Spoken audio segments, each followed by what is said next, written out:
একটা গল্প শুনেছিলাম, পাক হানাদার বাহিনী যখন বাংলাদেশে অ্যাটাক করতো, পাক হানাদার বাহিনী জিজ্ঞেস করতো মুসলিম না অমুসলিম চেক করার জন্য, বলতো কালেমা বল, কালেমা বাতাও। তো যারা কালেমা বলতে পারতো পাকিস্তানি বাহিনী নাকি ওদেরকে ছেড়ে দিত শুনেছি। তো একজনকে এক বাঙালিরে পেয়ে তার মাথার মধ্যে বন্দুকর নল ধরে বলতেছে কালেমা বল সালে, কালেমা বাতা, কালেমা বল। তো ভয়ের চোটে এই দোয়া পড়া শুরু করছে। ও পড়তেছে লা ইলাহা ইল্লা আনতা সুবহানাকা ইন্নী কুনতু মিনাজ জালিমিন। পাকিস্তানি বলে সালে ইয়ে তো মুসিবত কা কালেমা হে। বাঙালি কয় হাম তো ভি মুসিবত মে হ্যাঁ। পাকিস্তানি বলে বেটা কোন দোয়া বললি, এটা তো মুসিবতের কালেমা। কয় আমিও তো মুসিবতে আছি, আমার মাথার মধ্যে বন্দুক ধরে তুমি আমার কালেমা জিজ্ঞেস করো, এখন কোনটা কালিমা আর কোনটা কি? তো আমার হুশ আছে নাকি?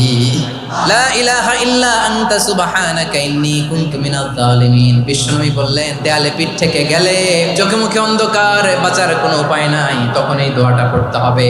এই দোয়া পড়ে আল্লাহর কাছে ফরিয়াদ করলে বিপদ মুক্ত করবেন কে?